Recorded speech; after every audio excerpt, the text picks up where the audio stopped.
The protagonist, Masa, never expected that simply heading home after work would result in a sexy, beautiful ninja wife falling from the sky. He was nearly hit by a steel beam, thinking he was about to be transported to another world, but the next moment the beam was sliced into pieces by the ninja. A beautiful girl in a tight, sexy outfit appeared before him, claiming that the object was not a steel beam, but a demon. Masa, who had always been unlucky with demons around him since childhood, was told by Lily that he had warrior lineage, and that ninjas were secretly protecting him as the righteous blade. Masa, a regular office worker, couldn't believe her outrageous story until he actually saw a demon, suggesting his warrior blood had awakened and he would face more demons. Lily offered to protect him closely with conditions. Masa sensed a future of being financially drained but couldn't refuse the attractive girl.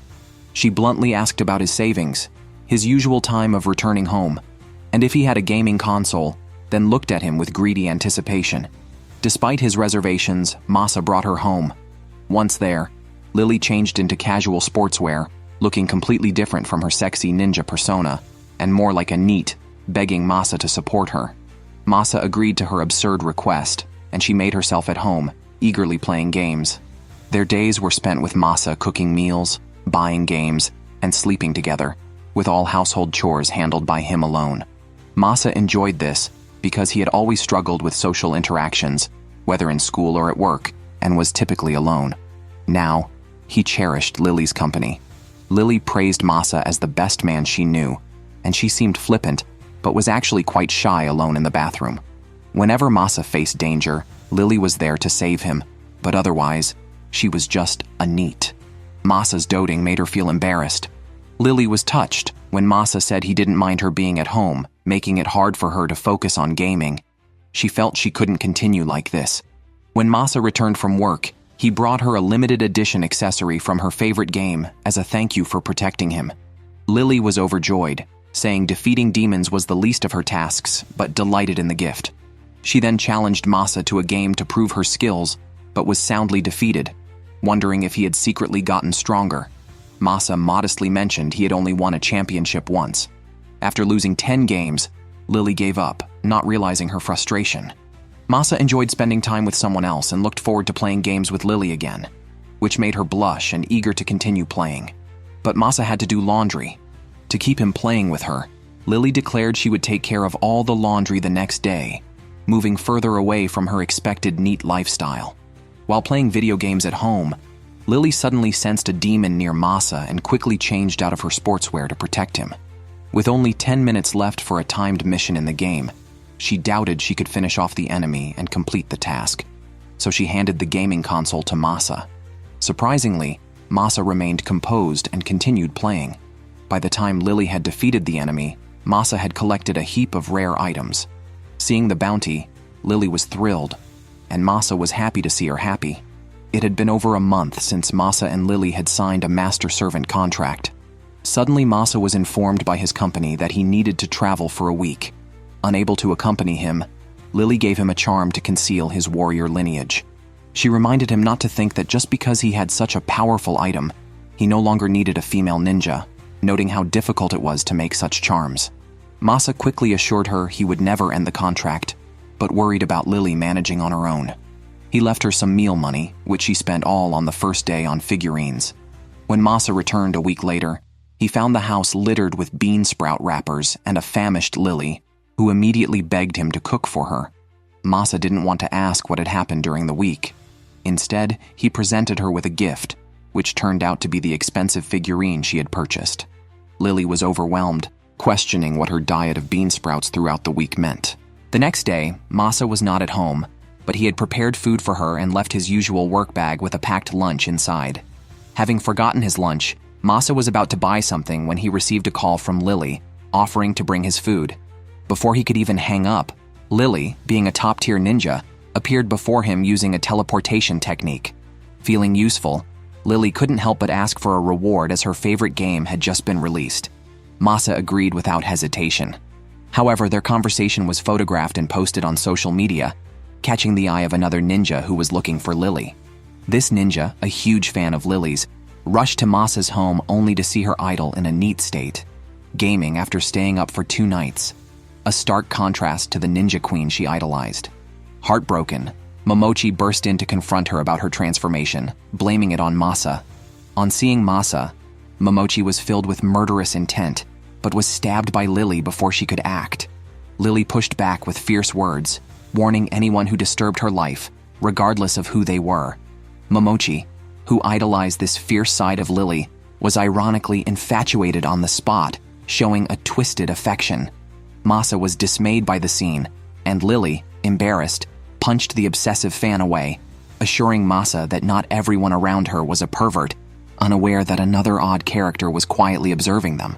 Masa witnessed the most explosive scene of his life when the masochistic ninja Mochi, who he had once wanted to kill, transformed after being tormented by a demon. Previously, Mochi had interrupted Lily's gaming, causing her to pull 2 all-nighters. Just as she was about to complete the game, another uninvited guest, the junior ninja Hina, arrived, causing Lily to panic and yell, "Don't come over!" But then, their house lost power, and Lily's game progress was reset again. It wasn't intentional on Hina's part. She immediately apologized deeply to Lily. With the storm raging outside, they had no choice but to let Hina in. No sooner had she sat down than Masa's phone mysteriously cracked. It turned out that Hina had a naturally unlucky aura, which also affected those around her. She confessed that she had violated a ninja village taboo by developing feelings for her master and was asked to dissolve their master-servant contract. Hina preferred leaving the ninja village over leaving her master, but staying would mean constant bad luck for her master. Thus, she begged Lily to take her on as an apprentice. Lily reluctantly agreed and took Hina monster hunting, but Hina could only perform basic ninja techniques. Using anything more advanced would endanger her teammates. So, Lily had to focus not only on the demons, but also on guarding against friendly fire, dealing with the demons herself. However, she was certain that Hina had the potential to be more than a mid-level ninja. Building Hina's confidence was the next step. Just then, Lily nearly fainted into Masa's arms after having been awake for 2 days and nights. She tried to stand, not wanting to appear weak before her junior, but her legs failed her again. Masa quickly supported her. Seeing this, Hina felt guilty, blaming herself for Lily's condition and not wanting to cause more trouble. Unexpectedly, Hina's master appeared, not blaming her at all but grateful for her efforts. The air filled with romantic tension between them, prompting Masa to comment to Lily that they resembled them. Just as he spoke, the demon they thought was defeated rose again, charging at Hina's master. Hina stepped in front of her master, using a ninja technique with full force for the first time, although it was just a basic level technique. Lily yelled that it wouldn't be enough and rushed to help, but to everyone's surprise, the immense power of Hina's basic technique was enough to defeat the mid-level demon in one blow. Hina turned to thank Lily only to find she had accidentally injured her. Fortunately, with Hina's issues resolved, Lily could finally play her game in peace, securing her home. Masa, however, was worried about Lily's well-being, but she was fired up, determined to finish her game. Just then, Masa received a call to go to the office. Turning around, he found Lily had fallen asleep. He smiled, relieved, and went to the office alone with the charm Lily had given him. Instead of encountering demons, he ran into the yandere Mochi, who was still not ready to let Masa go. Envious of Masa's sweet life with the beautiful and powerful Lily, Mochi threatened to tear him apart unless he ended the contract. But Masa, having been informed by Lily, knew well that ninjas were not allowed to kill. Mochi actually let go, but just as Masa was about to have a serious talk with her, she suddenly attacked him. Masa quickly ducked down, and Mochi, now fully in her yandere mode, licked her knife's edge with flushed excitement, intending to make Masa experience real pain. However, the next second, a demon appeared out of nowhere and sent her flying, but masochistic Mochi found it thrilling. The demon then reached for Masa, while Lily was sound asleep, her hair twirling like a propeller, completely undisturbed by the noise. Masa's phone and charm were shattered, leaving him no way to contact Lily.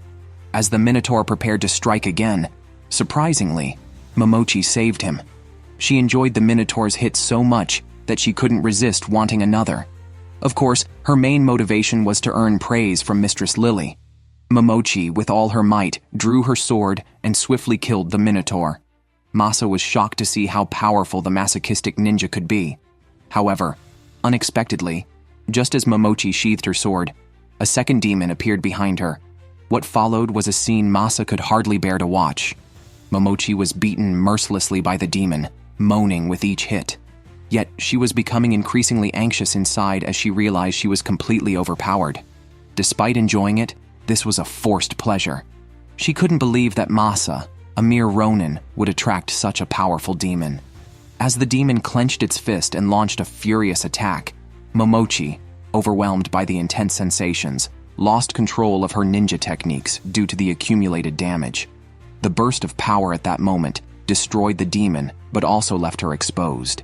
Masa watched Mochi still twitching on the ground and sensed something was off. Wait, why did she have a flat chest and a bulge below?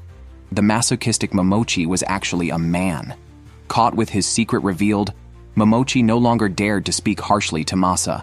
He had always struggled with having a feminine face while possessing a male body, which he despised. Thus, he had used ninja techniques to alter his body. Tearfully, Mochi begged Masa not to tell Lily, even assuming such a posture, only to be caught by Lily herself.